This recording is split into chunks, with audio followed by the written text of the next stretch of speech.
We're back in studio. These days just ticking by so quick. It feels like we were just here, David Lee Scales. I was thinking it feels like forever. Oh, that's we did true. Zoom last week. We did Zoom. Like being in a proper studio environment is feels like it's been forever. It's true. It's true. But it feels like no time at all since our last podcast. Time flies, man. Sure does, man. Well, So especially much when going on. professional surfing is back in the water, just soaking up the hours, making them go so quick. Are you enjoying it? No. I mean, we'll get into the details of Yeah. the event, but just having something to a storyline to follow every day and to get excited about and all that to track. I'm completely enjoying the more than ever the live comments on Beach Grit. I mean, it's been very, very funny, and feels good to be back like in that sort of community. And again, said it last time, said it the time before, we'll say it this time. I suppose I've never enjoyed hating professional surfing so much as I do now. This feels like peak loving to hate. That is exactly how Tom Likas existed on the radio for decades. Loving to hate. A lot of Howard Stern's audience loved to hate him. Yeah. You know, and so the WSL could build a brand on it. I mean, they totally should build a brand on Maybe it. they are. They're doing a great job. That first, I mean, yeah. What do we got first before we get into pro surfing? So much. What's run of show? So much. So I'm gonna pump the brakes there. Yeah, pump the brakes. I will tease that and also Project Abelli by referencing your comment section on Beach Grit. What we failed to do with Project Abelli thus far is make a communal, create an epicenter for the community to engage in. Yep. So we created a GoFundMe page, which is where they go to participate. We have an Instagram account, which is in theory where the community should be able to communicate. We have not done a good job of facilitating the community. It's really hard. So it is hard. I mean, unless you dedicate all your time to Yeah. it. You and I both have day jobs plus other stuff. And so that's our shortcoming and failure, which we can still rectify because Sure. the community wants a place to go. But as I have researched increasingly the NFT world, that's really the success of it is, if you are a musician or whatever, you are then creating tiers of support essentially for your audience to buy into. And with that, often you offer them access. Part of the incentive of buying into the whatever it is that you get premium access. Yes. Early access, maybe communication directly. So what you and I should have been doing all along and should do in the future for Project Abelli is having them on the podcast every week, Yep. going on Instagram Live every morning for the morning call of the event.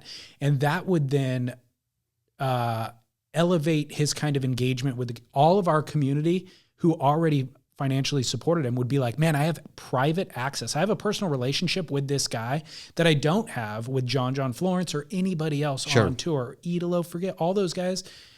They're removed. Kaio is of the people. He's the We man have of the direct people. access, and you and I should be facilitating those conversations.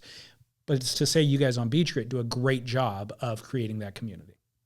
Thank you. You're welcome. I mean, the community that's the crazy thing though.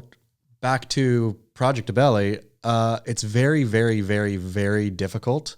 Like Beach Grits, I look back on the years Derek and I have spent, out in the working fields, tilling that soil. And it's so beautiful what it has all produced. I mean, shocking. I would have never expected, as evidenced especially with the Off Rocker sort of memorial. Did you read that one? I did. I mean, tear jerking, right? And then reading through the comments, like realizing how it's funny. It's not funny at all, but I went back through Off Rocker's discuss handle. Comments, yeah. Yeah. And man, like remembering like not only how engaged he was with Beach Grit, but how engaged we all were together, right? There was like comment, response. Like it's this movable conversation sort of that crosses, stories. And then all of a sudden now we are a community. And I've always felt that Beach Grit, of course, was a community, but I think that piece really, and Off Rockers, just Off Rocker as a person, or Sean Mitchell as a person, I mean, I suppose our handles are all interchangeable with our names now, which is kind of funny, but I don't know. There's Yeah, there's something real about it, but also to make that community real, you actually have to feel it, and to actually feel it, I mean, it is a actual labor of love, right? So it's hard to think about Project Abella. Yes, it needs this same kind of labor of love, but thinking how tapped I am, from, I mean, even the emotional, I sat down, read that off rocker thing, and teared up at the table. How many times you tear up eating or reading the internet, right? Or on an online community, but it feels more real. But again, it feeling so real means it is real. This is not an act. And so, yeah, being that invested in something is, I go to bed beat every night. I've got a story that'll make you tear up in just a moment. Good. But before we do you want to fill people in on Off Rocker, who he was and how that all developed? Yeah. So Off Rocker was a prolific Beach Grit, not crazy prolific, but a regular Beach Grit commenter, like regular interaction in the comment section, and then got cancer. And so wrote definitely probably the most moving story Beach Grit has ever published. His sort of battle was, the quit lit genre, but his battle with cancer, beautiful piece, essentially beautiful. And then he kind of got well enough to go surf again. And so did another totally beautiful piece on surfing. And then his wife reached out to Derek a couple days ago and said he's in hospice near the end, but it's Beach Grit's, just this Beach Grit community has given him such joy and allowed him to feel part of the ocean, even though he couldn't get in the ocean. And that in his moments of lucidity, she would, read him comments and stuff like that. And so Derek posted that, and then there was just an outpouring of, every Beach Grit regular people making Discuss accounts who didn't previously have them, but have been, participating in the conversation, even though they weren't participating themselves, but, reading it. And I mean, it was a moment of realization for me, just how much love there is in there, and how it is this band of misfit, sort of somebody beautifully called it the island of castaway toys. But all together, we mean something to each other, and being able to say goodbye to Off Rocker. I don't know if he's passed yet, but he's on his way, but being able to say goodbye as a community it was something. Through his interactions with his wife, have you seen what he looks like and his face? I don't. 'Cause so much of this exists as a persona. Totally. And I think there was a picture of him that I saw maybe when I went to his Discuss account or something, but it really pulled back, which is funny. I've never thought till this moment to Google how he looks. He feels something to me, and his wife feels something to me too, right? Yeah. Where they exist, and I almost don't need a face, or I definitely clearly don't need a face for them to exist, which is a funny thing about the only ones I know are Brutus, is Maurice Cole, and I know a few of them, but very, very, very few of the community. And I have no need to actually, see their face. I would love to meet them all someday, but yeah. Yeah. I mean, that'd be super cool too, but we don't need it. It's interesting, the world that we're living in now, where it is all just internet friends, strangers from across, but you have more connectivity to them than you do with your actual friends. For sure. I'm more engaged with a lot of our listenership. I mean, literally multiple times a week, messaging back and forth. And I don't know what they look like. I often don't know where they live, but it's I'm more connected to them than I am with my actual friends that I only get together with probably every 6 months or something. I mean, sitting online yesterday, live chatting with everybody, I know their senses of humor now, having, repartee back and forth, and it's just fun. It feels like you're all sitting in a bar, just jibber jabbering, which it's weird that feeling can be recreated in nonsense land, right? In internet land. It's kind of better. Gone are all of the obligations that you have with physical friends in real life, and expectation and all that. With this version of it, you just chime in when you want, you engage when you want. There's no expectation. If you're not there, somebody else fills your spot because there's enough, Well, we've often used this show as a PSA. Yeah. We've done skin cancer kind of awareness at times and stuff. I have some big medical news to report on. Ooh, tell me. I'm going to kind of read from my notes so I hit all the Okay. important timelines and stuff.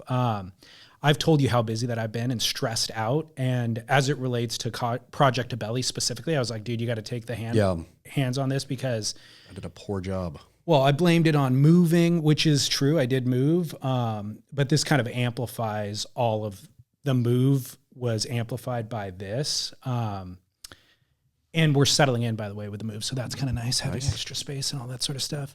But Lauren wasn't feeling like herself kind of starting at the beginning of February. And it definitely wasn't COVID. Like she had body aches and certain things, but didn't have any of like the loss of smell, loss of taste, no respiratory issues. But night sweats, achiness, and getting a doctor appointment was going to take a couple of weeks because of COVID. So during that couple of weeks, you're stressed out. Plus we're packing. So it's like, then you start WebMD Googling and all that sort of stuff. And you just go down a rabbit hole. And you're just like, oh my gosh, just hyper stress, right? Anyways, she finally got into the doctor 2 weeks ago. They did blood tests. They took 9 vials of blood, believe it or not, like tremendous panel, I guess you would call it. Finally, the doctors called back last week and revealed we're having a baby boy. Oh, really? Man, dang it. I was so waiting. I was really going to burst into tears if it was cancer. I was thinking. Burst into tears. Oh, man. Happy baby tears. Boy. Baby boy. Congratulations, David Lee Scales. How excited are you? Super. How far along is she? 10 weeks. Amazing. That is fully amazing. Is 10 weeks before the window you're supposed to tell anybody? When is it is the window. Okay. We just told everybody, basically. Okay. So we told our parents a couple of weeks ago. Boom. I know, Okay. how's that for? That's epic. So excited for you. Excited for you. Thank you. Couple questions out of the gate here. Yeah. Did the doctor say, pregnant, do you want to know sex? And did you both say yes right away? 100%. Like, yeah. So, yeah, I'll answer your questions, but I'll fill you in because maybe this will cover some of them. We went to Tahoe at the beginning of February, and it was, well, first of all, we want to have a kid. And so back in November, she kind of scheduled that first appointment with the doctor, and they were like, hey, get off birth control, but avoid your fertility window for the first couple of months because you want your body to kind of normalize or whatever. So we did that, and then decided to kind of start trying. I guess it would have been late January, early February, and boom, happened like right away. But no idea. She had no idea. Well, so going into this Tahoe trip, it was like she was a couple days late, but more than that, it was just things were different. Yeah. You know, like not in bad ways. Like her mood had changed, but not like she was grumpy. And her diet had changed, but not like weird, bizarre cravings, but just little details that you just notice, you know? And I noticed it too. And so going into Tahoe, we're like, what's our protocol? Like, do we take the pregnancy test? She's like, and her sister was going to get engaged. She didn't know it, but going into Tahoe, that was kind of the purpose of the trip, was for her boyfriend to propose. So we're like, we don't want to step on their toes. So let's wait till Monday to take the pregnancy test. But throughout the weekend, we both kind of knew. So like she didn't drink at all. But you took the test and it came back neg? Took the test Monday, came back positive. So in this story that I just told you, we took the test and we knew she was pregnant. Okay. But going to the doctor and getting the blood work, which by the way, they can identify the sex of the kid now through the blood work. Yep. So then that all transpired. But we knew all along she was pregnant. Fantastic. We weren't actually concerned about anything. I just wanted to make you concerned. Are you going to make an honest woman out of her, or are you going to have a bastard? Could be both. What? I'm definitely gonna make an honest woman out of her. But that's been part of the conversation too, obviously with our parents. We've both been married once before. Yep. We don't have any kids prior. We're in our late 30s. And when she and I had conversation about what's most important. Number one, most important, we'd like to get married, obviously buy a house, have a kid, multiple kids. But the most important thing out of all of those is having a happy, healthy child. Like the house can wait, the marriage can wait. And if it's a matter of where do you devote your time and resources, having that kid is the most important thing out of all of them. And with the kind of understanding that we're committed to this permanently and we're going to stay together forever and raise this kid in a happy household. So do you want to devote, $10,000 or $20,000 towards a wedding right now, or the time and energy to make that wedding happen? Heck no. I got 2 words for you, David Lee Scales. Courthouse. Las Vegas. Exactly. Yeah. I mean, it's fun. You can invite your friends. Yeah. Like, so, bang out a Vegaser. Kind of what, not to be too pragmatic or practical about it, but our thoughts were, what if we can't get pregnant right away? What if it requires in vitro? So that's a $10,000, $15,000 throw per. Yeah. And so we need to, and what if we want more than one kid? So maybe the first one, we have in our late 30s. Well, that means the second one, we're looking at early 40s. So really we need to focus our time and energy on making that family. And then we'll get married along the way, whether or not that's before the kid or after or whatever, we'll sort that out. And so, but now that we got pregnant so quick, it's kind of like, oh, well, you let me know. Let's expedite. You let me know if you want me to wedding plan for you. I have a track record? Yeah, I mean, I have a track record of getting married in Las Vegas. Oh, okay. So. So the planning part, you just mean scheduling a Vegas trip. Exactly. I will take care of your Vegas wedding when you guys are ready. Okay. Yeah. Okay. I'll run it by Lauren. Do you have any names picked out? We have a list. I'm not ready to reveal them though. Yeah, of course not. But are you guys going more traditional or funky fun? Traditional, I'd say. Okay. James. Not that traditional. James Scales. Not that traditional. You should, if I may. Yeah. I think you should pick another rocker.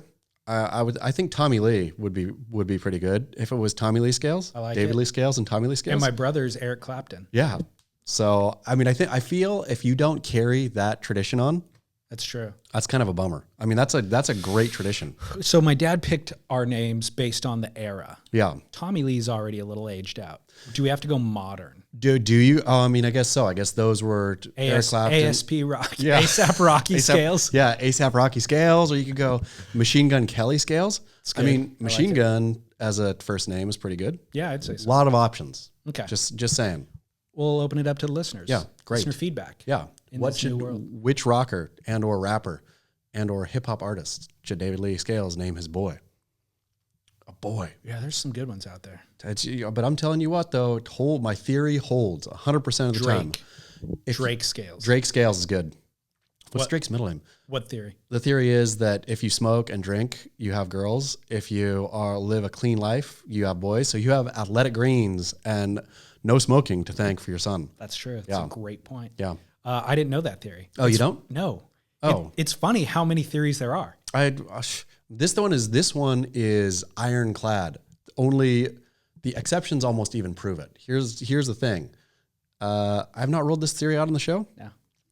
So maybe you did. I don't know. The male is the one who determines sex, of course, right? It's the egg is what it is, and the sperm provides either the X chromosome or the Y chromosome, right? So, as it goes, girl sperm are slow but strong. Boy sperm are fast but weak. Is that science? That's science. Okay. And so if you have a clean environment, I feel, a clean internal environment, your boy sperm, off they go, they shoot and, out to the races, etc. Weak but fast. If you have a toxic environment, i.e. are a smoker, heavy drinker, etc., you're killing your boys. Like they can't survive that toxic stew. Your girls hunker down, slow and steady, win the race. This sounds very scientific. It's perfectly scientific. And if you go down and look at rock stars, almost all of them have girls. Look at Bianca Jagger, et cetera, et cetera. I mean, I go on all day. I think Tommy Lee had boys. There are a few, of course. As with every rule, you need a couple exceptions to prove them. But yeah, I think rockers have girls at a clip of like 7-1. So because we want to have a boy and a girl. So it doesn't matter what order. Start smoking. Now, for the next one, I got to start, You start. Right, I'll play this segment of the show for Lauren to let her know why I've developed a habit. Exactly. Smoking, I think, is more essential to the toxicity of your environment than drinking. But then does the child end up with emphysema? No. Your child's great because you're not carrying the child. You're like, right. spouse and or girlfriend, she can keep her environment clean. Okay. I'll blow the smoke away from her face. You don't have to. You just have to smoke until she gets pregnant. Then you could quit. What if I'm addicted? Nicorette. Okay. There's a Nicorette for that. Man, you really have thought this through. It's Hired as the wedding planner. You can totally plan and make the sex of your child without going and spinning your sperm or doing all weird stuff. You can do it naturally. Fantastic. Yep. All right. This is really, really helpful information. Yep. Clean your environment if you want a boy. All these old wives' tale that her mom and aunts and sisters were telling me, they all had a theory. Like they look at her and they're like, you're having a girl. And then you turn to the other one, they go, nope, she's having a boy. The only thing I need to know, and I'm right 100% of the time, were you smoking ciggies at the time and or using cocaine at the time of impregnation? I can guarantee you what you're having. All I need. Wow. I beat all grandmas and aunts. Well, I wish I would have had this information before we got that blood work back because you would have known. Yeah, we weren't stressed about it, but like for weeks on end, we're just like, well, is it going to be a boy or girl? Which names are we? You got 2 lists of names. All you had to tell me just simplify was, hey, she's pregnant. Now I would have known. I know you're not a smoker, so I would have said, oh, you're having a boy. Congratulations, David Lee. Man, yeah. Okay. Yeah. Awesome. Fantastic. Awesome. So back, all of that is to say, it's been a very it's been crazy busy in my world for the last 2 months. But now wedding planning, apparently. Such fun. All good things. Great things. You don't have to wedding plan. That's all. You just give me your budget. Okay. $5,000. I can do a banger for $5,000. I feel like we should allocate that money towards the kid. I could do a banger for $3,000. We could get it. We could use Project Abelli's money for your wedding. If you what are the rules there with GoFundMe? Can you totally dupe people and just take it happens all the time. You take the money out and spend it on whatever you want. It happens all the time. And then just people are mad or for not. Sure. I feel that'd be a great way to eliminate all of our listenership henceforth. I don't know that the Project Abelli fans would be necessarily angry about funding your wedding instead of Kyle Belli's world tour aspirations. Oh my gosh. They would be. Just kidding. That's not happening. Well, no, it's definitely not going to happen. I'll screenshot the Venmo transaction going to Kaio just for proof, if anybody was concerned. And we will engage Kaio in the conversation. I'll use this also to segue that Kaio Abelli, Project Abelli feedback and the announcement of our merch, which you are wearing. I'm the band wearing the band's t-shirt right now. Make Chaz grit again. I am Van Halen. I'm Eddie Van Halen with a big VH torn t-shirt. All right, let's figure out where this guy wrote this. I always have a hard time tracking down my DMs. Oh, yeah. Kaio Abelli lost last night. He sure did. That was the big news. Heartbreak to David. A bummer loss, to be honest. Okay, he said, hey, I think the only thing you guys have proven with Project Abelli is Kaio is only worth $7,500 per event, which is sad. Kaio is a great surfer, but I think it will be hard for him to show he is worth more if he can't win or put out sick content. By the way, I supported the Project Abelli and Surf Splendor, but I think you guys can come up with better swag than bite-offs of the Fox News logo and Fast Times at Ridgemont High. Be original, and the merch will sell. Love you guys. Boom. Zing. I mean, why has he got a shot over the here? Zing us and Kaio in the same DM? I mean, rude. It was a good zing, but I have a question about this. Okay. In general, I feel with merch, in general, as a rule, you either go too progressive and people don't get it and don't want to buy it. Like Beach Grit had a fantastic Val shirt that we made a while ago.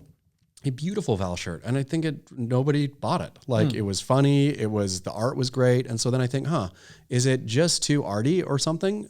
And then I think of all the things that are just plain and boring that sell. And so I'm always confused what the people actually want. What do the people want to buy? That's what I'm confused about. I don't know. That's a good question. I'm no expert. I mean, I think I just launched this merch. Well, first of all, it went out to our subscribers a couple of weeks ago and it got great response. And yesterday it went out to the general public, which we're kind of announcing now. So I don't know how the general will respond. But because I've been doing a podcast for 8 years and I've never released merch before, I feel like there's enough pent up interest that they'll support based on wanting to support, regardless of design. If they like the design or not. Yeah. To that guy's point, biting off of those logos is funny. I mean, It's a joke. and to me, I mean, I talked about it last time too, that the classic skateboard move of like, I loved that as a kid and always wished that surfers could do something like that. Or as a, you know, when every skate graphic was just a ripped off Yeah. corporate graphic. I thought that was so great. I So thought funny. I loved every one of them. I liked them. Some of them were not good. Like it was a swing and a miss. Yeah. But the good ones are great. I always loved the idea of Yeah, that, of totally. taking somebody else's logo, but maybe it fully dates me as a mid-90s kid who, with a jealous eye towards skateboarding community because they Maybe. had cooler stuff than us. Well, to even identify the Fast Times at Ridgemont High logo Yeah. dates you. Yeah, You know, that's true. but I'm fine with that because that is our demo. Sure. Our demo is kind of 35 and up, probably. Not a lot of young girls listening to the Grit. Probably not. But that merch is available, surfsplendorpodcast.com/shop. Fun. So gonna go get it and up get today. it. I'm gonna get it up today. And get it. So Caio Belli losing. Did you watch the Heat? I did not. Okay. Wow, that's disappointing. Well, see, asleep? that's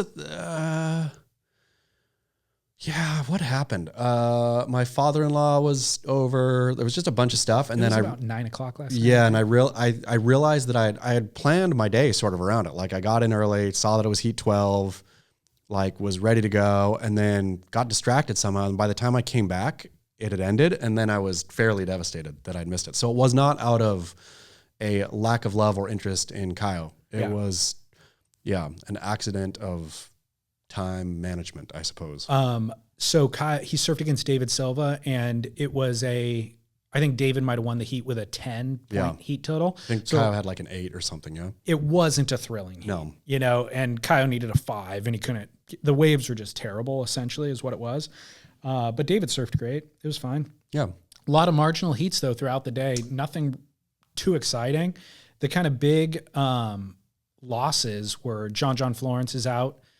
On the women's side, everybody other than Steph Gilmore, all the title contenders other than Steph Gilmore and Carissa Moore are out. Like, Where did Lakey Steph end Peterson went down. at Pipe?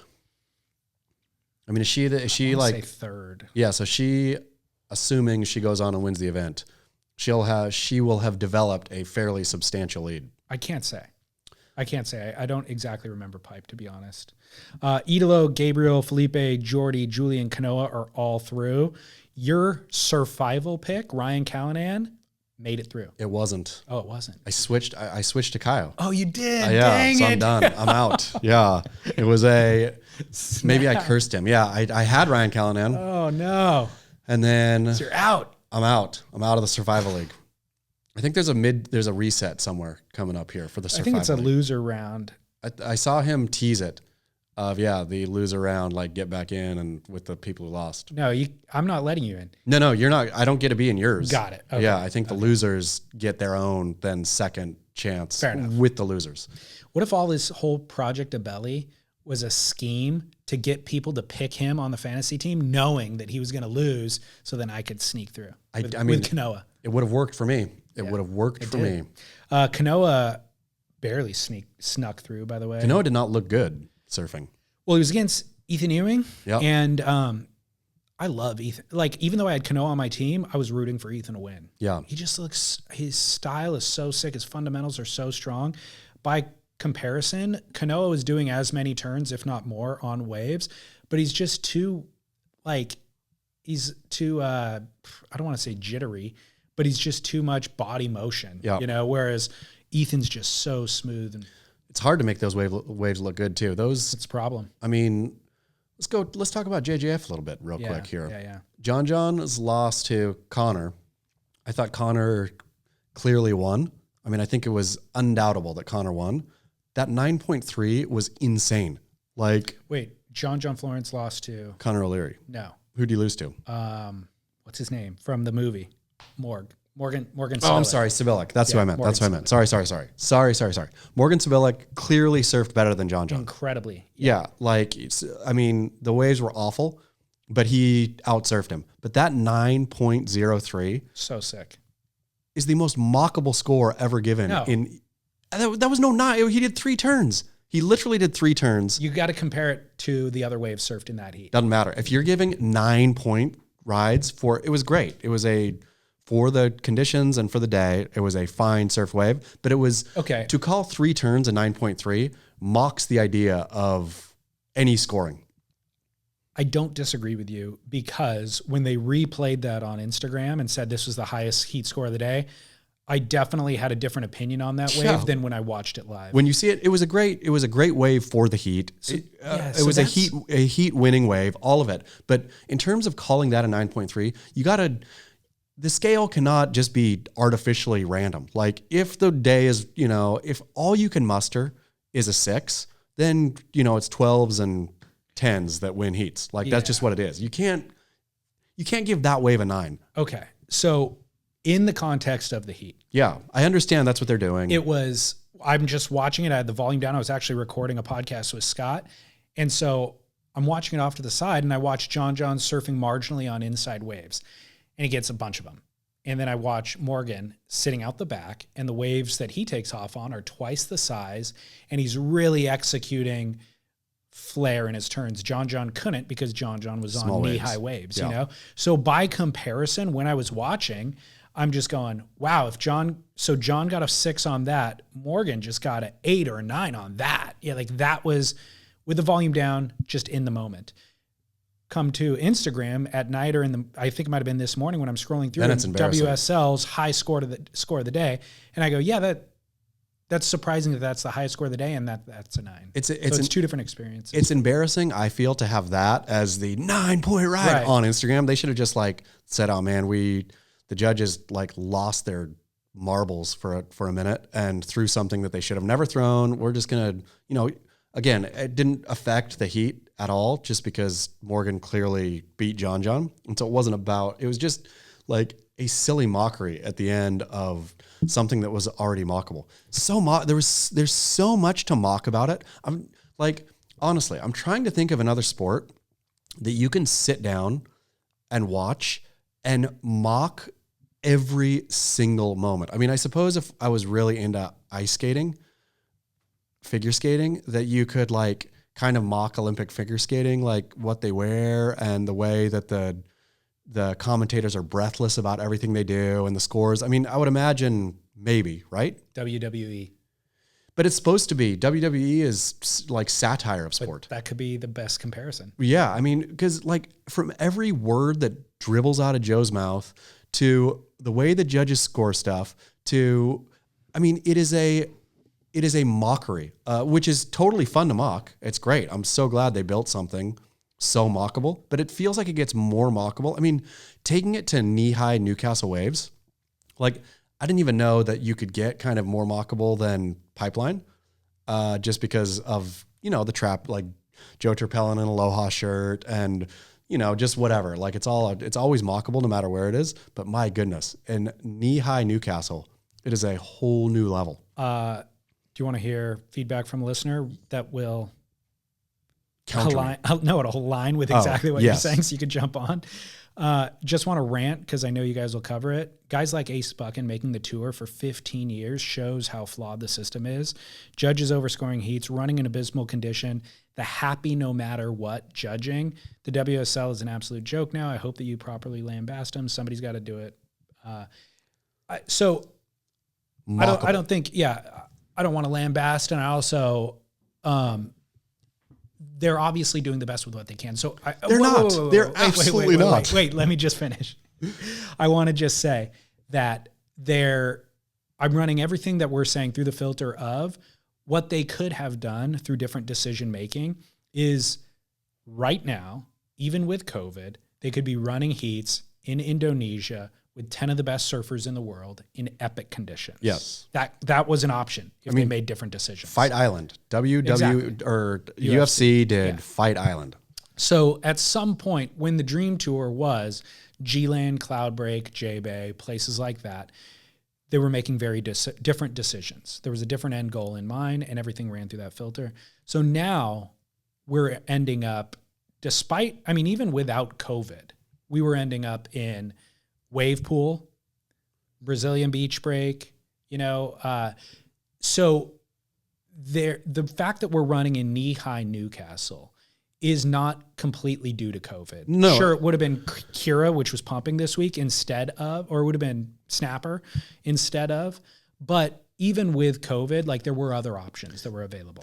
So the fact that we're running here is decisions made months ago. Exactly. And it's because there's a different end goal in mind than just putting the best surfers in the world in the best ways. I mean, Long Tom wrote about it beautifully in his rap of the end goal now is state tourism boards, basically. Like, sure, this is the consumer. And so this is where you end up when you're angling the whole thing for, you know, state tourism money and stuff like that.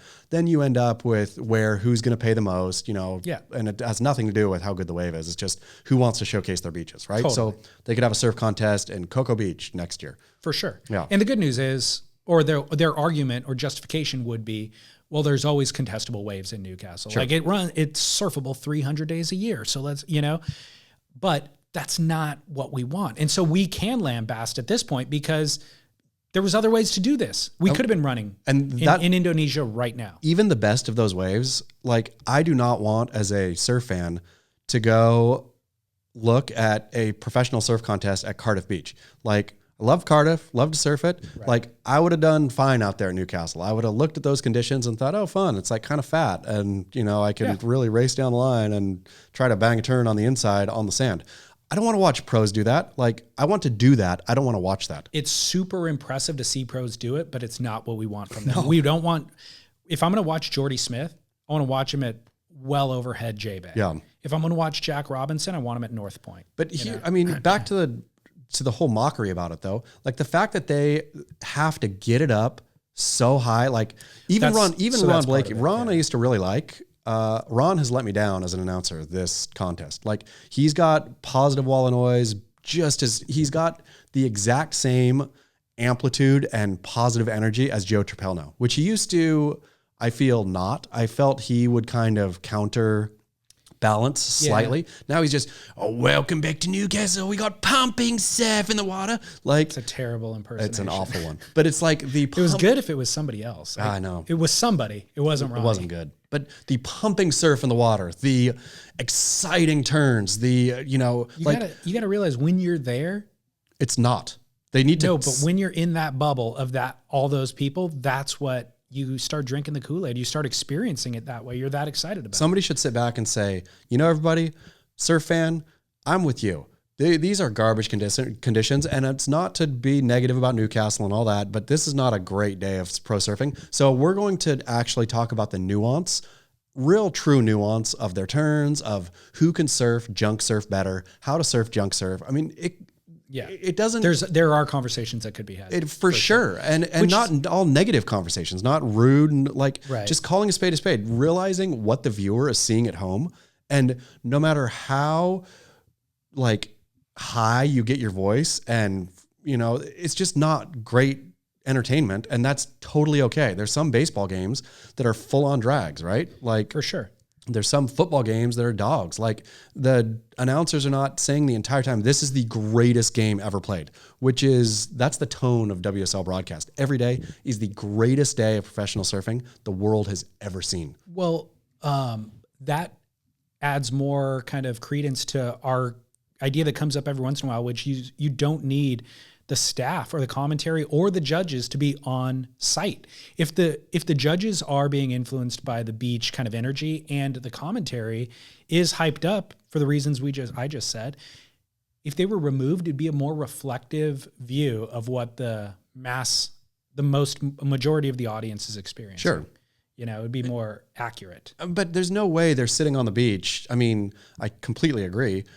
There's also no way they're sitting on the beach thinking this is rules. These waves rule today. This is so epic, which is how they talk about it. Except that it was flat for 3 or 4 days and they finally got a little rippable bowl, and that's why they're psyched. And sure, but you can also be psyched and say this is not great, but we're going to, it'd be more honest. It'd be more reflective of the real world. And to me, the viewer, I suppose it's equally on the mocking theme. I feel that we're mocking them and they are mocking us, the viewer, by parodying something, calling something so not great, epic. Like they mock their own viewers. But we're mocking them, so it's a circle of mock. Although they may view themselves, and maybe they are, the arbiters of great surfing. And so if they say, this is great surfing, these are great conditions, it is truth. It's a circle mock. That's what it is. I just texted you a forecast for Newcastle on Surfline, forecasted by Steve Shearer. Steve Shearer, epic. Look at the top. Look at who the forecaster is for Newcastle. A Surfline forecaster named Steve Shearer. Do you think it's our Steve Shearer? That's what I want to know. And I want to know too. More importantly, if it was he the one responsible for the April Fool's joke of calling it 8 foot? 5 to 8 foot, and it ended up being 1 foot and crappy? It would be so epic. Well, this is now a mystery that I will get to the bottom of this. This could be a beach grit mole in Surfline just to troll the WSL. I love this so much. Are you sure this is Surfline? Yeah. Newcastle NSW. Yes.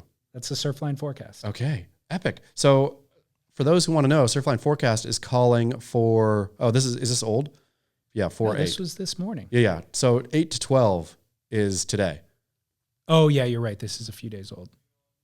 But 8 to 12, it's calling 8 to 12 today. Oh, yeah, the contest is supposed to run today. But wait, today's the 8th here, right? Yes. So it was the 8th yesterday in Australia. Yeah, that's true. So that means they were calling yesterday 8 to 12 feet. Steve Shearer was calling yesterday 8 to 12 feet. Epic. This is so good. Okay. Great. Excited about this. Thanks, David Lee. From a listener. Thank you. Thank you, listener. I'll give the listener a shout out right now. I often don't. Listener? The listener owns and operates. He's the winemaker at a winery in Santa Barbara, one of the finest wineries in Santa Barbara. Tell me what it's called. Dragonette. I like the name. It's a great name. Dragonette Wines. Can I go tour Dragonette? Yeah, you can. They source fruit from a bunch of different vineyards in the Santa Rita Hills, essentially, and they have a winemaking facility in Lompoc. Nice. Like right off the 101 where you get off to go to do they have a tasting room? Yeah. At Lompoc? Yep. Do you think I could get a flight? Yes, you can. You think he would give me a flight? I think you would. That's nice. Brandon. That'd be listener nice. Brandon, longtime listener Brandon. Brandon, I'd like to come have a flight of Dragonette. Dude, Dragonette Wines. And this is not a plug for them, or it's not a paid advertisement or anything like that, but I've known Brandon for years, for longer than I've been doing the podcast. And we reconnected because he randomly started listening to the podcast. He's like, oh my gosh, dude, what the heck? So I've been buying wine from him. He's been supporting the podcast, bought some merch recently. And the wines are world-class. Like I would argue one of the best Chardonnays in California is their kind of high-end limited production Chardonnay. Do they do a Sauv Blanc? They do the best Sauvignon Blanc in California. That's my favorite of the wines. I'll send you Sauvignon Blanc. Okay. Like no joke, the best Sauvignon Blanc in California. Fantastic. Yeah. Great Pinot Noir, great Syrah. Who knew? Cool climate wines out of Santa Barbara County. Not only feeding epic fodder. I know. Making great wine. Making some of the best wines in California and certainly in Santa Barbara. Wonderful. Dragonette cellars. So, Long Tom, get to the bottom of that for us. Yeah, will do. How many Steve Shearers can there be? I don't know. I can't imagine. That are this involved in surfing. Yeah. To where they're writing for Beach Grit. They're doing forecasts for Surfline. I mean, if this was a joke and we blew his cover, I'm going to feel real bad. Because calling yesterday 8 to 12 is one of the greatest pranks I've ever heard. Well, doing it on April Fool's Day. That was great. That was but continuing, doubling down with that 5 to 8 with calling yesterday 8 to 12. So 8 to 12 feet. You don't need to feel bad about blowing his cover. He didn't even change his name. No, Steve Shearer. But I wonder he wrote it as Steve Shearer. But he Shearer. writes his Long Tom on Beach Grit, and so I wonder if they had no idea. What if Brandon was pranking us and just edited his name in there with Photoshop? So many pranks happening. Got to watch our back now. For sure. All right. Well, I got some more feedback from a listener, and this dovetails perfectly with your lambasting of the WSL. Great. I like when piling on the WSL is the theme of the day. This calls into question all of your work based on your lambasting. He says, David, serious question ahead. Would it be a longbow to draw to attribute a direct relation between pro surfers becoming overly media trained and, quote, journalists like Chaz writing potentially brand destroying articles about them. This is not a shot at neither the surfers nor Chaz, but I do think that it isn't much of a stretch to say that the exposition of surfers behind the scenes behavior has caused the blandish nature of the current 22. I guess the top 22 is what he's referring to. If you agree, then isn't it perfectly ironic that Chaz is the loudest voice against the bland media trained pro? What do you think? Bring it on, I say. Keep getting blander, because I need to become grit again. Yeah, you do. But this like the blander they get, the more grit I feel like I want to be. I'm ready. I'm ready to get grit again. The problem is I got to be on site at some point. Like it's sniping from a distance is fun and all. I enjoy it. Don't get me wrong, but being in the mix, and that's surf groupie, world's greatest surf groupie, Ashton Goggins, he's in the mix and thinking that, whatever, he's never going to say one bad word about anybody. He'll fluff everyone and call them Jerry Lopez and et cetera, because he wants to feel like he's in the cool kid club. And he feels he is in the cool kid club, right? Like their acceptance of him gives him personal affirmation. Great. Good job, Ashton. I don't want to be in that cool kid club at all. I want to be the people's representative, though, like a sore thumb in the room. Well, do you have to be in the room to do that? Because I don't think you do. I do and I don't. Like there needs to be time. I mean, I've always loved it, to be honest. One of my favorite things to do, and one thing that, I'm not the bravest man, let's just be honest. Not even a brave man very often. But I do love to write something and then go stare it down in the face. Like that feels good because, like all the times I've ever seen Kelly Slater, but I need that kind of energy sometimes so I don't look like I'm just a keyboard jockey, right? Like I'm always willing to put my face and my name to what I write, and being public in the public space is part of that. And I feel with the COVIDs and all this and not being able to, be anywhere, then I need that energy again. Okay. That's fair. I feel like, if once you are in the room, just human nature, if you're a decent human being, you then want, even if you're not doing what Ashton's doing, right? You still want to be kind to those people. And it'll take some of the grittiness away once you leave the room. If you have a good interaction with Kelly or whoever it is, you're going to just be less likely to then call a spade if that person does something bad in the future. The thing is, I mean, as observed, I suppose, by our Eric Logan interview, even though like my nature always reverts back to its baseline. So even if I write something nice about Eric or go soft on him after we meet, feel like I'm always dancing around. Like I say, I got Eric Logan wrong. He really wants this, and I can see his point or whatever, right? Yeah. And I can, and I'm not being glad handy when I do that. Like to your point, exactly. When you're in the room with somebody, you can see people's points and have a broader point of view, and that's great. But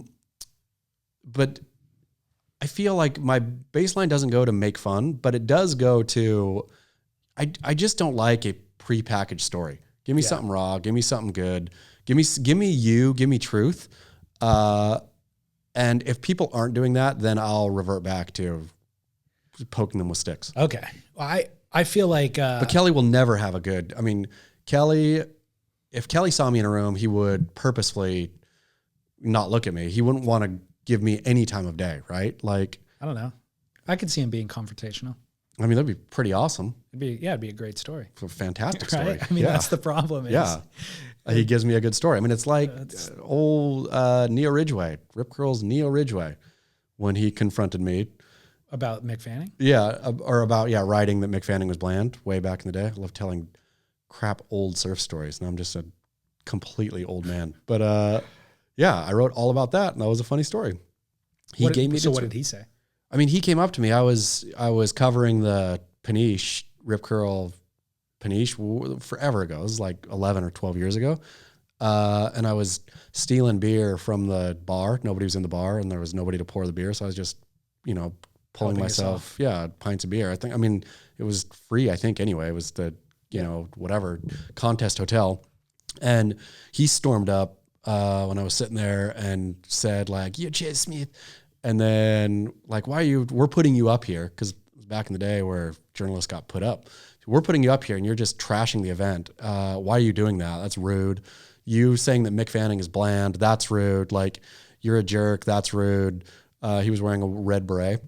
And at the end he said something like, he brought it up somehow, like, "I'm wearing a red beret. Now you can write about my red beret," and stormed off. And I did. I wrote the whole conversation about his red beret, and it was funny. And Neil and I have chatted since then. And I think Australians are good like that. I feel Australians, you can take a dig and they'll take it on the chin and you could be bros again after. Yeah. Where I don't know that Neil would consider me a bro, but I've had pleasant exchanges with Neil since then. Yeah. But it was funny. Yeah, it is funny. I mean, I guess I don't feel a need to be in the room anymore. Like, I have so many contacts that are in the room that at every event or every whatever brand that's being developed, people are just messaging us all the time from behind the scenes and giving insights into things we say wrong or whatever it is, that I feel like I can get a pretty accurate read on things based on that and then kind of a context around it. But I need to be back. all right, good. I Well, need to be back in the maybe game. 2022. Yeah. We can get back. Back in the game. Maybe we'll have enough subscribers to the podcast where we can fund travel and behind the scenes video stuff. Would love that. How incredible would that be? Up to Surfline, busting the gate. That'd be I mean, amazing. Surfline, Surf Ranch. That'd be amazing. Do you think they're going to have guests? Oh, speaking of Surf Ranch, hot news. Ultimate Surfer. Ultimate Surfer. We're going to talk about Ultimate Surfer. Is that for later in the... I didn't have it in the notes, but Well, we can. just one note about it. A reader, commenter, beach gritter. When I posted it yesterday, I was in the middle of like 20 things. Posted that real quick. Just, basically ripped the WSL Instagram press release thing and, didn't really think about it. A astute beach grit commenter noted that the time of airing of the show, do you know when the show airs? It's August. 16th, Yeah, but do you know what time? 7:30. I have no idea. Monday at 10 p.m. on both East and West Coast. So it's not like the 10 p.m. feed that's going to play Right. at 7 here. So can you think of a worse television time slot than Monday night at 10 p.m.? Yeah, that is weird. Monday night at 10. Everyone's checked out of stinking broadcast television at that point. Like, I could see if it was on at 8. I'm assuming they're following The Bachelor or something. I'm sure that some other reality show rolls into it that's maybe popular, but that is the doggiest time slot I think I've ever heard of. Yeah, that's a bummer. Monday night, 10 p.m. I mean, I would argue the fact that it's even on broadcast network television with commercials and all that sort of stuff is not ideal. I mean, that's kind of a tired. I was bummed If it to went Netflix, streaming, Sure. like that'd be amazing. It's a bummer. I'm gonna have to stay up till 10 p.m. Well, I don't Monday even have night. ABC. You do?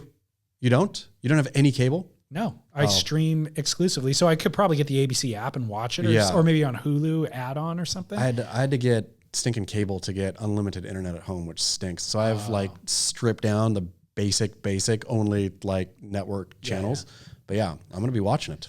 Well, there's not much news to report about that other than what you just said. Is we knew they were filming it, of course. Kelly Slater is going to be a commentator, moderator, whatever. It said he's like some on-air talent that's unspecified. It was like semi-coach, just Kelly being Kelly. Yeah, and the news that we have reported in the past was it's basically surfers living in a house together, competing in trailers. Ranch. I think they'll probably be living in trailers on the Surf Ranch property. Competing in events to get a wild card entry into an event, and they have not released who the surfers are.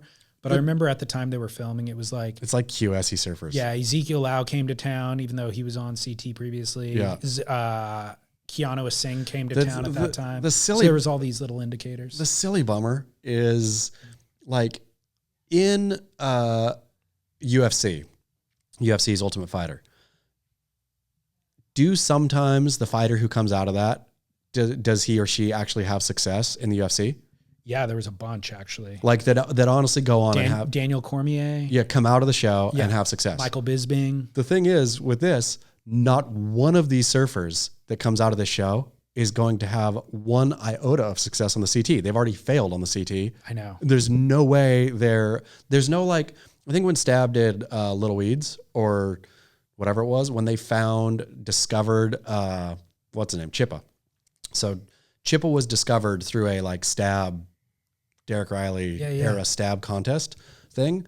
And that surprised me. I would have thought, I thought we already knew, anybody who's out doing big airs and stuff, you kind of knew, or tricky surfing, you kind of knew. But so the fact that Chippa was discovered, that's one thing, right?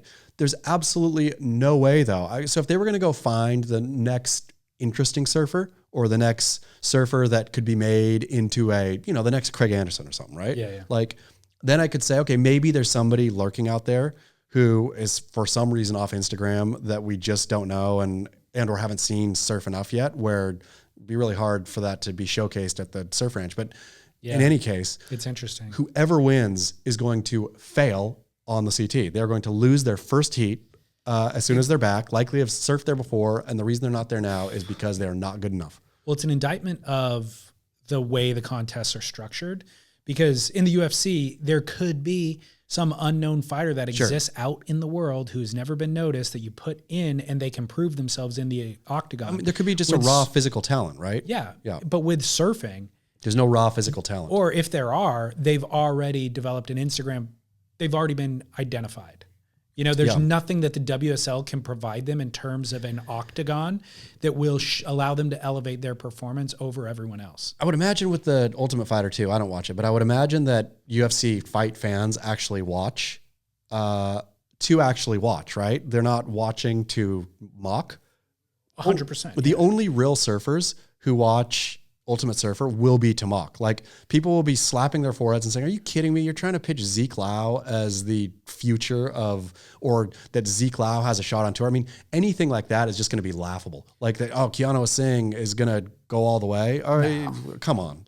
And so the reason when this news originally broke months ago that they were going to be filming it, what we identified then that's still relevant now is the only potential success for the show is drama in the house. Yeah. And that was what was interesting about the Ultimate Fighter as well, was these guys, one guy steals another guy's bag of chips or protein powder probably, and then he punches through the door to try to fight him, and that all builds up to the end of the episode when they fight in the octagon. Which is, there's natural tension in fighting, right? I mean, they're all keyed up all the time. But these guys, there's not going to be that drama in the trailers, whatever in the physical trailers on Surf Ranch for them to then go duke it out in the water. I hope I'm proven wrong, but whatever drama they're going to try to manufacture is going to be so obviously manufactured that it's going to be embarrassing. Yeah. Well, wait until 10 p.m. to watch it. In August. Sweet. Should we go? We've already gone an hour. Oh, wow. Yeah, let's get to commercial. That baby news really cut into the show. Sweet. Such great news. All right, let's go to commercial. We need to record the pre-roll. Okay, you sent it to me, right? Yeah, do you actually want to read it? Sure. Do you have it handy? Yep. I'll pull it up. So we'll do pre-roll and then we'll do mid-rolls. Okay, hold on. You emailed it, yeah? Yep. Okay.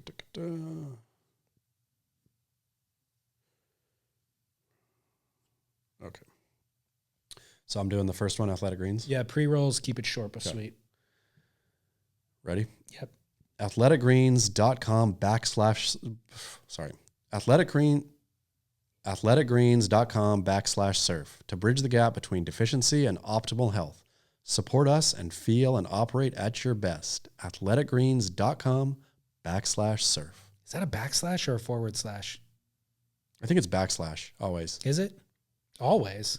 I think for internet, that one's a considered back. Good to know. I never knew the difference. I didn't either. I should look it up. Sweet.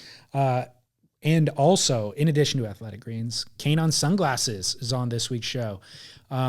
We'll give you the full scoop kind of in the middle of the show, but it's Kanon.com and promo code is KanonCast15. Saves you 15% on your first pair of sunglasses. So thanks to them and enjoy the show. All right, mid-roll. Chaz, let's freestyle some Athletic Greens ad copy. You know what is making me terrified right now? I looked in my Athletic Greens box today. I have one packet left. I'll send you more. I need more. Okay, sorry. I'm addicted to Athletic Greens. We should have set you on a monthly. You have to let me know when you're running low, and I'll have it sent. It'll get to you in 2 days. Okay, good. I have one packet left. I'm really worried. Okay. I'm worried about the day that I'm going to go without Athletic Greens, since it is. People just think I'm faking at this point. I'm totally not faking. I honestly love it. It's my favorite product, second to vodka. That we've ever. Oh, period. I mean, vodka, Athletic Greens. We were supposed to do a cocktail. I will. I thought about it, but I only had one packet left, and it scared me. Okay. So Dang. yeah. I wish I would have known. I wish I would have hooked you up. I was thinking I might have one pack in my bag. Well, I will mix a cocktail though next week on the show. Okay, perfect. Yeah, I'll bring the in. ingredients. We'll mix it here on air. Athleticgreens.com/surf is your way to support this show. It is our portal. It is basically replaces all of your supplements that you might take throughout the course of the day. And it bridges the gap between deficiency in your health and optimal health and performance. It's 75 vitamins, minerals, supplements, nutrients, superfood complexes, and it's all in one green powder that you mix with 8 ounces of water or put into a smoothie and mix it up and drink it every day. Tastes good. Tastes fantastic. Yep. Sign up for the monthly subscription at athleticgreens.com/surf and join the elite ranks. Britt Merrick, Chaz Smith, David Scales. That's the elite. Matt Parker from Album was on this for probably a year before we even got them as a sponsor. Matt Banting? He was earlier than we were. Banting too? I mean, while we're throwing people out, we should just start naming. I have no people. idea if Matt Banting used No, I have no idea either. And then, so thanks to Athletic Greens for all of the support. athleticgreens.com/surf. And then Chaz, Kanon Sunglasses also joins us today because they want our listeners to have optimal clarity. Their polarized lenses are made in Japan, but do you know where their frames are made? I read France. Italy. Oh, Italy. Even better when it comes to design. I'll tell you what. When I read their lenses were Japanese and their frames were Italian, it excited me. Pretty fancy. I mean, I love everything that comes out of Japan. I also love everything that comes out of Italy. I know, it's a pretty good combo. It's a great combo. I did not know that about Kanon. You know what would be nice is a cuisine fusion. Yeah, I think they have it. I think there's a Japanese Italian restaurant. The name, it's something. Dang it, I'm gonna think of it before the end of the show. But yeah, it exists. Also exists in Kanon Sunglasses. Yeah, I mean they figured it out. Yeah, they should open a restaurant, a Kanon restaurant. Yep. Well, the glasses, they are designed for active lifestyle, and part of that means they are built to last. They are durable. Those Japanese lenses, super hard to scratch, nearly impossible. Kanon is spelled Kaenon. It's a .com, and our promo code saves you 15% on your first pair. That promo code is KanonCast15, the number 15. KanonCast, CAST or KAST? That would make it super confusing if they did add that K. Yeah. They already made it long. Yeah. KanonCast, C, like podcast. KanonCast. 15 is the number. KanonCast 15. We will link to it. Let's make it simple. Let's just put it in the show notes. Great. They can link from there. Straight away. Because I wouldn't want anybody spending full price. No. Save 15% and see clearly at Kanon.com. Promo code KanonCast. All right, Chaz, back from commercial. Ooh, fantastic, those commercials. This is not a commercial. Actually, you can avoid those commercials by subscribing for $5 a month. As you should, people. Look, it gives us a predictable revenue stream. It allows us to run a business.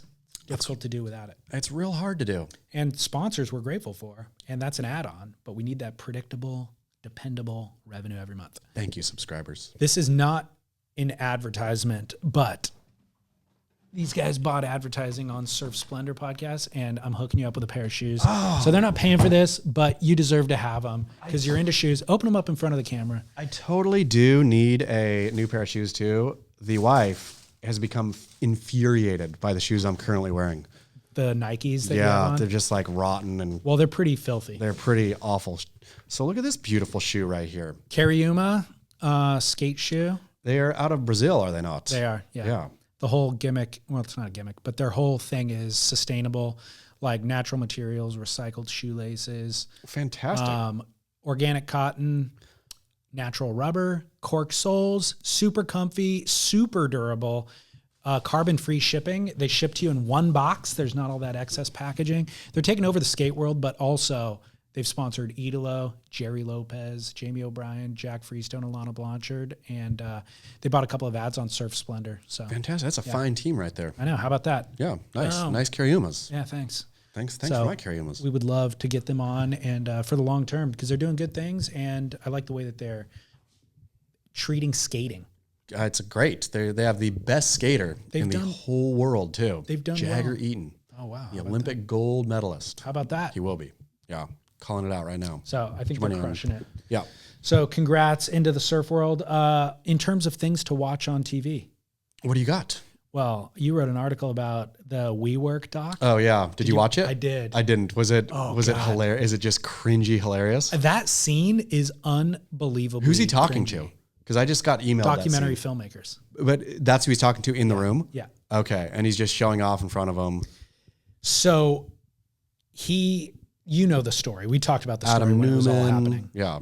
Adam Newman raised so much venture capital for WeWork as the CEO, and ultimately it was all a house of cards. Yeah. Like, not only were they never profitable, he was bilking the company, using it not only as his own private bank account, but like really sophisticated practices to bilk it. Yeah. For example, he was using his super bloated salary and bonuses to buy the real estate that he would then lease back to WeWork at inflated rates.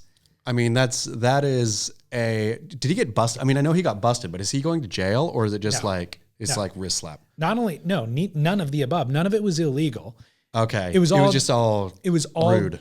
Well, it was all going to be handed off ultimately to retail investors when the company IPOs. Yeah. So this was all just a collective ignorance or willful kind of ignoring what was happening, and more venture capitalists dumping money in to grow to a level of market share kind of usage that they could then IPO, and then the retail investor would end up just buying shares of it, and all of those initial investors would recoup their investment. Got it. But the one who's holding the bag essentially was It's the Japanese. Yeah, from SoftBank. Yeah, exactly. Hiroshi's-san? Yeah. Hiroshi's-san? Yeah. He's the one, because he put in an initial Billions. like 1.4 billion. Yeah. And then double down. And then came up to the plate with like 4.8 billion, which he ended up not infusing in the end. But that's when, so ultimately Adam Newman is just doing a song and dance for everybody, just collecting money, paying himself. I mean, ultimately in the end, you asked if he's going to end up doing jail time. No, because it wasn't illegal. Not only is he not doing jail time, they had to buy him out of his CEO role and ownership to the tune of $1.6 billion. So he's just laughing still. Yes. So the most powerful, Derek Riley calls him the most powerful man in surf, which he will continue to be. Yeah. He's an investor in Laird Superfood. I know. No. And a wave pool too. Yeah. I forget which wave pool tag it was, but he's fancies himself a surfer. So the article that you wrote and clip that you sent was, as he's trying to get this final round of investment from SoftBank, he's doing all this PR. And so this documentary's there filming him. But because he's been song and dancing for so long, you could see that he doesn't even believe it at this point. Yeah. So they've written all this prompter for him to read, and he can't get a single line right because he's just a bundle of nerves. Yeah. He's probably on drugs and everything else too. Yeah. But he's just like a bundle of nerves. All the color in his face is gone. He looks like he's been up for days on end. And in his nervousness, he's like, oh man, I'd rather the thing that I love about surfing is riding 20-foot waves because I can control the waves. I control 20-foot waves. This I can't control, so I'm not comfortable here. It's like, what? None of that even makes sense. That's amazing. That is straight up amazing, though. I control the waves. Well, and that's why, how deluded he is in his narcissism. Why arbitrarily 20 foot? That's what if you're going to go. He's never surfed a 20-foot wave in his life. If he's going to go brag about it, why not say 40 foot, right? Like, why not say a number that 20-foot waves doesn't sound that impressive? No. Like, if you're trying to impress and you're fudging already, say I surf 40-foot waves. Say this is easier than 50-foot waves. I control 50-foot waves, right? Totally. No worries. Or the most believable would be if he said 8-foot waves. I bet maybe he could like on his best day paddle out in 8 foot. For sure he's got towed in by Laird to like a soft burgery 20-footer.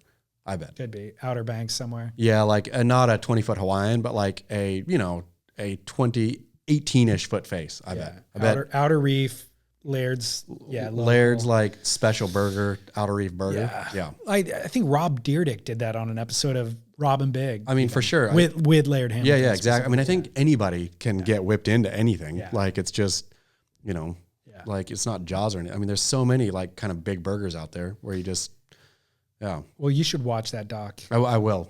I'm excited to watch it. It's pretty. That guy is such a freaking tool. I wonder what he's going to do. Like anything he wants. Yeah. 1.6 mil or bill plus whatever he earned previously. That's crazy town. Like, what do you think because I mean, at least for sure Laird, I think Kelly's been out with him too before, but do you think Kelly and Laird and these guys like put up with him, or are they all just kind of odious together? Are they all like so caught up in their own world that they don't look at Adam Newman, like honestly bilking stuff as like, something to kind of frown at? At the time, but you can tell he's a charlatan from the second you see him. Except everybody validates his charlatanism. Yeah. Like if why do I keep saying Jack Ma? If Hiroshi-san walks in and goes, who runs the most expensive or the largest investment fund in the world, validates Adam Newman, who are you to argue with Hiroshi-san? I would argue not that. I'd say maybe he's a great investment opportunity. I'd say he's very clearly a charlatan, and so I don't want to hang out with him. Like if I was do Laird, and I guess to the heart of my question, do that kind of upper echelon person, are they so hungry to be like in the in crowd that they just blank out any kind of natural instinct? And so if Adam Newman is the rich new kid on the block who wants to surf, then you're just going to go try to be his friend. Yes. Like you're not going to say, screw that guy. Well, it's Laird. It's Kai Lenny foiling with Zuckerberg. Sure. It's totally. But I never got the feeling that Kai was being kind of suck uppy, like it just sort of. And we don't know that Laird or Kelly were. Oh, that's true, I guess. But the Adam Newman, I feel there's a distinction here. But yeah, maybe there's no distinction. Zuckerberg's was almost worse. I mean, Zuckerberg is the evil villain. I think Adam Newman believed his own shtick bull crap that he was selling because honestly, and Scott Galloway at the beginning of the documentary says it best. He goes, look, if you take a 30-year-old, pay them millions of dollars and tell them that they're Jesus, they tend to believe you. Yeah. It's 100% true. Yeah. Like males are that kind of ego driven. And if everybody around you and the most successful venture capitalists in the world are then telling you that and giving you the millions and billions of dollars. Would you believe it? If somebody gave you, if Spotify came to you and said, David Lee, we've been on the fence for a while here, getting our ducks in a row, but we made a big splash in the podcast world with Joe Rogan. We have quietly thought that your network that you've built is twice as good as Rogan's. And so we are going to pay you twice as much as Rogan and give you complete autonomy over everything. Would you think, yeah, I am the best podcaster in the world? Yes, you would. You absolutely believe them. I wouldn't think I'm the best podcaster in the world, but I mean, the question there is over time, would my morals be eroded by the validation and all the money? And the answer is absolutely. Wouldn't you just 5 years down the road? I gotta feel if somebody did the same with Beach Grit, I'll be shouting at Lauren, telling her to get me a cocktail while I sit on the sofa. If somebody bought Beach Grit for billions of dollars and told me I was the best writer that ever existed, and I was the future of online community creation, whatever, I would totally take the money and totally never believe it. No, you got to watch the documentary then, because throughout all of that, the consensual hallucination sets in because you are through growing Beach Grit with all that money, you're now hiring staff, and all of that staff is like wide-eyed, bowing down to you, bringing you drinks, doing your laundry for you. I would hate that. And then they go, let's actually do a get together. All those online community that you guys have in the comment section, we're going to now do parties, and we're going to fly you on private jets to each of those locations, and we're going to host parties. I do want to do that. That's going to be fun. At the W or the Mandarin Oriental or whatever. We're going to host parties there and do big old lavish things. We're going to have rock stars come and play. And you know what? Among this investment group, Ashton Kutcher. Ashton, is that his name? Yeah. Ashton Kutcher. That's right. He's one of the investors. So he's going to come and he's going to give a talk, and all of this because of you, Chaz. Over the course of 5 to 10 years, you are going to believe the hallucination. I wouldn't. You are. I yes, wouldn't. You are. Somebody make Beach Grit billions of dollars so that this can be proven. Okay, perfect. Let's set up a GoFundMe. Speaking of, real quick, I have a question. Yeah. So if you can pull the funds out now to send to Kyle. They automatically send them to me. Okay. So I have the money ready to go for him.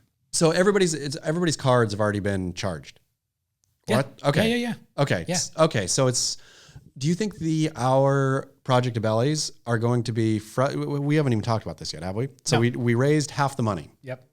Exactly half.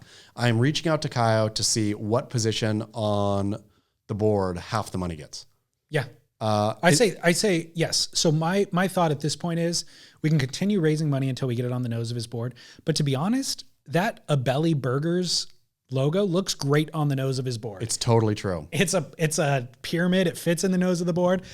I want me an Abelli burger. Oh, and so we good. already have half the money. Kyle, I'll send you the money tomorrow.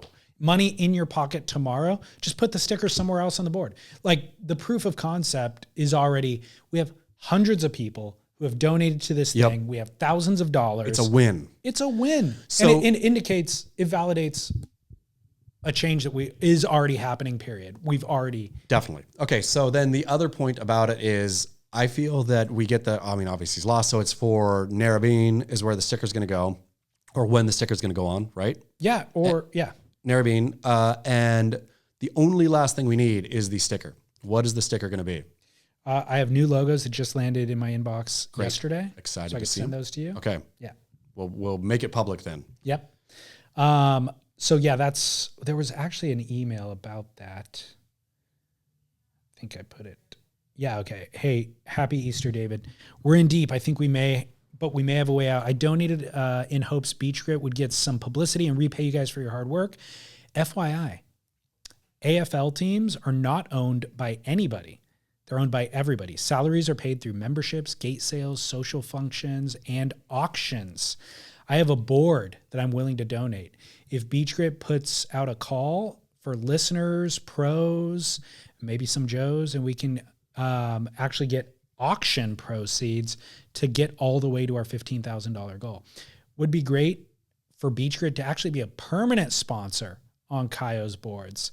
And maybe Beach Grit gets a cut in return of winnings. I mean, that'd be an fantastic. Interesting model. I'm all over the shop here, but as far as board auctions go, maybe we could set it up on a Facebook page and do a bid regional so the boards don't have to be shipped across the world. Time to hit up some of your past interviews that you've helped out to step up and donate boards. I will be among the first. I have this 7.6 epoxy fish that I don't surf that often anymore. Thanks, Bob. Let me know. Wow, Bob. Thank you. Donating a board. So this is the truth of the matter is you and I are going to get back on the ski and reset.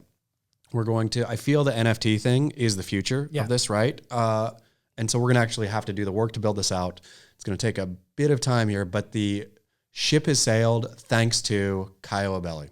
We're on the ship. The train has sailed. I think I like what Bob's saying here. I think that this is also a bigger picture thing, which is we just need a kind of better way to swap boards and sell boards. That's totally true. Craigslist sucks. Yeah. There's a couple of websites that do it or apps that do it even, but it's all just kind of wonky. It's wonky. And so this could also be kind of an opportunity. The people taking the surf back. The people, they really do every time. People have the answers. Yep. So thanks for that, Bob. Hang on to that board. We'll figure out a solution. But let's get Kayo that 7.5. Let's get a sticker somewhere on his board. We can kind of facilitate ongoing things like this that I think And then again, get Kaio in on the conversation, having him on the show, doing Instagram lives with him, morning calls with him, stuff like that. And Absolutely. just keep the ball rolling. Absolutely. All right, barrel or not, Chaz, we got 3. Let's do it. This one came from a listener as well. He said, the other day, after a surf, headed to the parking lot, I saw a beginner entering the water with probably an 8-foot NSP board, and he had thrusters on a 5-box setup. However, all 3 fins were mashed together in the back of the board, in the center fin and in the quad fin boxes, as opposed to being spread out properly. I wanted to correct him to A, save him the embarrassment, and B, maybe help him be a bit more functional and less of a danger to others in the water. But I didn't. I couldn't decide if I cared enough.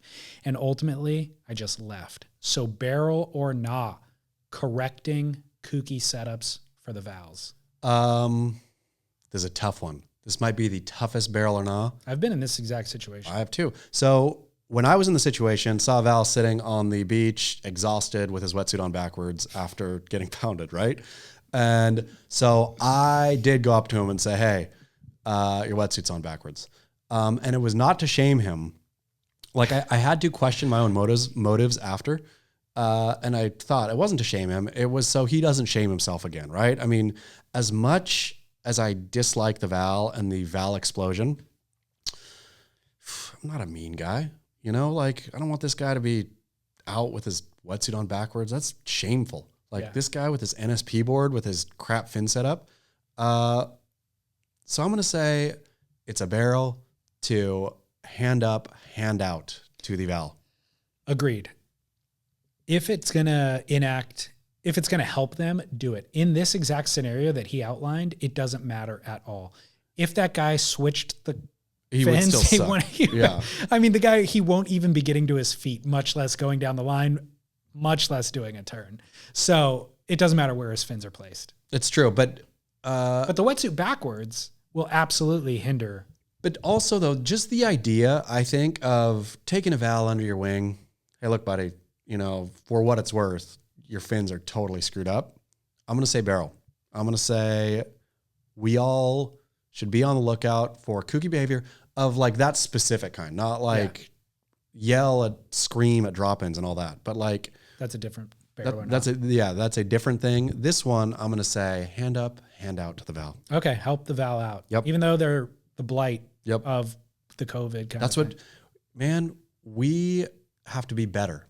Be better. Yeah. We cannot let our hearts grow black and crusty. They're black and crusty enough. We can let a little love in there. It's not what your hat says. You got to make Chaz grit again. Yeah, screw the Val. I don't want to print new hats, okay? It's embroidered, by the way. It's not printed. It's such a great hat. Okay, yeah, so barrel. I'm going barrel on that too. And I can't remember specifically, but I'm certain I have told somebody about the backwards wetsuit thing as well. It happens. I know it's been in my awareness. The other one that was hilarious to me was, this was a summer or two ago. It was pre-COVID. Huntington Beach, north side of the pier, sitting like afternoon session. I walk down, put my board on the ground to like zip up my wetsuit or something. And 2 dudes walk by. They're in board shorts. And he goes, hey man, can I borrow your surfboard so I can get a photo real quick? I was like, yeah, I guess so. So he grabs it, stands in front of the sunset and poses for a photo with his buddy, straps the leash onto his wrist. That's epic. Did you correct? I did not correct. That's good. I let him go. Yeah, don't correct that because that guy's not actually surfing. He's just posing. He's posing for an Instagram photo to make all of his viewers think that he went surfing, but he put the leash on his wrist as if it was a boogie bodyboard. That's amazing. I know. And I started laughing. I'm like, oh my God. And then I was like, I wanted to say, what's your handle? So I can go back and screenshot it and post it to all our listeners to make fun of him. Or I was going to search the geotag later that night. And then I just stopped. That's really good though. How funny is that? That's very funny. Could you imagine paddling on a surfboard and standing up with it on you? Just like pulling your arm out of socket as you stand up. And then potentially taking a surfboard in the eye because it's close to your face. That would be the ultimate indicator of a Val. I mean, if you saw somebody paddling out with the surfboard strapped to their wrist. That's amazing. That would be I want to see that someday. The nexus of all of this turning for the worst. I'm gonna be looking for that. All right, barrel or nah, specific to me. gender reveal parties? Oh, definitely a nah, generally. But I'm trying to think that maybe you should have one. I think nah for everyone else but you. And don't burn down California. Yeah, don't burn down California. Don't do pyrotechnics. Actually, it's a nah. All even you, like it's just a nah.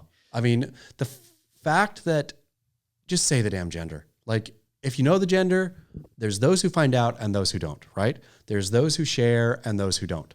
All fine and good. Just do it quietly. Nobody needs a production for the gender. Like the production, for my money, why? Like I found out what we were having too. The wife didn't find out, I don't think, what she was having first time, and was whatever. I kind of didn't really care this time, or whatever I wanted. And I was thinking, birth of the baby is the only surprise right? I don't need to stack surprises on this thing. Like I don't need multiple layers of production and shock. Like there's the birth and that's it. That's all I care about. So, I don't. Well, there's so much practicality to consider. Sure. Like you have to buy things. You have to, and so it helps to know the sex of the baby. And like having a baby was surprise enough. Yeah, exactly. I didn't need extra surprise. Totally. And agree. So gender reveal parties, you're stacking something dumb onto something that's already awesome by itself. It doesn't need. Do not gild the Do not gild the lily. It's a hard one to say. Gild the lily. Agreed. So we found out the gender right before Easter, and then we were seeing our families for Easter. So we figured we would just reveal it on Easter. Did you gender reveal? Barely. So the morning of this Sunday morning, we woke up and we're like, how are we going to tell our family? Like, do you have a gimmick plan? She's like, no. I'm like, me neither. What do we do? She's like, I don't know. I think we just tell them. Well, once we went to her parents' house, she's like, we should do something. So we found blue, like what you stuff the Easter basket with. It's not confetti, but it's like paper essentially. And we got a brown lunch sack and we stuffed it in there and stood in front of everybody and ripped that open. And everybody said, woo. Yeah, exactly. Did they know? They knew we were pregnant, but they didn't know. Everybody found out the gender together. So you did do a gender reveal party. It was an impromptu one that took almost zero planning. Okay, but you're still. It was an Easter party. I don't think we would have gotten together for the party. Okay. Otherwise, it was an Easter get together. Okay. Since everybody's here, let's put blue paper in a bag. Were you making fun of gender reveal parties, sort of, with the idea, or was it an actual? There was a straight up. So you did have a gender reveal party. I mean, you got to give it a barrel to a degree. You're barreling on. I wouldn't get together specifically for it. You did. Okay, but a gender reveal. Something. Yeah. Okay. A little show. Okay. You like you're barreling a little show. We did a little talent show. Okay. Okay. A gender talent show. Perfect. But it's like, hey, we're all in the same room together. We want to reveal it. Let's use a color instead of I guess with the, if everybody knew you were having a baby and then we're having it's like kind of weird no matter what. Like because you have to make it, I suppose. There's already like anticipation weighted on there. So you know what? I really missed the greatest opportunity of my life. We should have announced it on Instagram on April Fool's Day. Oh yeah. Right now it's April 8th. We had this information 1 week ago on Instagram, posting it because everybody would have been confused. And then this is an April Fool's joke. And then how dare you make a joke about that? Because everybody would have felt bad though for calling it an April Fool. You would make people feel shame about themselves too. It'd be a double. That's why I wanted a double to do whammy. It. Yeah, I didn't think about it till yesterday, but I really missed the opportunity. Do it next year. Kelly Slater revealed that he was not on Quicksilver anymore on April 1st, and he wasn't. Yeah, and we all thought it was a joke. It was like at the time we're like, this has got to be. I mean, such a jerky Kelly thing to do. Just like both being rude to Quicksilver and then being rude to Quicksilver again. Totally. Good job, Kelly. I was almost rude to our baby by doing it. Yeah. But it's okay. I would have done it. Yeah. I'm never going to get the opportunity again. What are the odds that the timing aligns like that? Passed. All right. Barrel or not, baby showers. Oh, barrel. Really? I mean, not for a man. I mean, like, do we have a baby shower or not for this baby? Of course. Okay. You don't go to it. Oh, okay. You have nothing to do with it. Okay. Yeah, no. It's baby showers are for women. But do they even enjoy it? I don't know. I don't think they do. They shouldn't. They play weird games and stuff. I know. But it gives you an excuse to beat it for the day. It's awesome. Or for the afternoon. You go like run out and have a drink. Yeah. Whatever you want to do. Baby shower is all barrel, but not for me. Okay. This is going to sound genderist. sexist even. Yeah. But baby showers are a tradition for women, Okay. not for you. If you get, I agree that is true up until now, but I'm suggesting that even for women, it's kind of a not. Like, No, I don't have think to do they it. even want to go. Nope, it doesn't matter. Like, it's important to take your medicine sometimes in life. Life should not be just a series of things you want to do. You should have to wake up in the morning and think, it's Lauren's baby shower today. If you're a girl, that feels good sometimes to get through it, to punch through, get to the other side. Oh, I'm so glad that baby shower is over. That feels good. What has changed? I think Project Abelli has changed you. Into being, Nicer, less grit. this is way grit to force something awful on people. I assume they're awful. I assume that nobody wants to be there. I assume there's no drinking probably. There's like bad gifts. I've seen snippets of bad baby shower games. There's all kinds of So bad you're doing things. it to punish the women? Heck yeah. Oh, okay. And That not- is grit then. I yeah. thought you were doing it because it's like, No. we need to celebrate life. Hell no. This Oh. is an awful thing that they need to go. It's for them. I accept the awful things for me, like bachelor parties and stuff. I hate bachelor parties, right? Yeah. I've done my share of bachelor parties because, oh man, I got to go to this damn bachelor party. Then Yeah. you punch through it. You come out the other side tougher. If we Yeah. only do what we want to do, we become weak as a species. Go make those women have a baby shower. They're doing, that's push-ups. Yeah, it's Okay. push-ups. It's Okay. hard yards, and it gives you bonus. You don't have to do it. If you get roped into the baby shower, though, you've made a major malfunction somewhere along True. the way. You have to go, because I think oftentimes in these same-sex days, whatever they're called, these more open days, there'll be a push for, let's just do it together. Let's get our friends together and do it together. Co-ed baby shower. You put your foot down right there and you say, nope, Yeah. not doing it. Right. So I don't do baby showers. Okay. Well, I might go a step further and cancel it all together. No, make her do one. Okay. Make her do one. I It's do good. want those gifts. Give her the medicine. Yeah. Do want those gifts. Yep. It's Make hard her to do ask one. somebody for baby shower gifts without hosting a baby shower. Make her do one. That's Okay. her job. All right. That's even her maid of honor or best friends or whatever. She's already doing a bunch of work. Yeah, but Raising a baby. It's one of her friends' jobs. It's not her job to make the Oh, baby right, shower. right. One of her friends throws her a baby shower. I'm going to pick the friend that I want to punish the most Exactly. and assign it to her. You totally can do that. Okay, perfect. See, this is what I'm saying. All right, this is good. I'm glad we had this talk. It's fantastic. It's a fantastic opportunity for us to stay tough as humans. I get to start burdening her friends Burden. and smoking cigarettes. Exactly. Okay. For your girl next time. Sweet. Yeah. Exactly. Awesome. Good show. Good work. Best show ever. Good work. Congratulations again, David Lee Man, Scales. thanks. That is a wonderful, wonderful news. Excited to finally share this news. Yeah. So excited. It's been a for long you. time coming. Parenthood. Yeah. Oh man, this is going to open our full dad podcast, our spin-off dad podcast. Yeah, Dad pod is really what it will. could be called. Somebody for sure has to have the dad pod. For sure. Yeah. It has changed, like, everything that I was planning to do. The timeline becomes imminent. You know, Yeah. it's just like, whatever, business decisions, everything. Everything Just today. all of a sudden, got to get it done now. Yep. And we were moving, and it's kind of like all of that now comes with, we only have 9 months to do it, because it's not like the stress and the pressures end at 9 months. That launches the actual pressures and stresses and everything. But there's none. There's no stress and pressure. It's all fun. All right. Yeah, it's a good time. I'm going to send my kid to your school, by the way. Heck For yeah. You to, Savage. Noble savages. You to raise Yeah, I will. I'll my educate your unnamed child. Yeah. All right. Well, lots more to come on that. Weekly updates here Perfect. on The Grit. Perfect.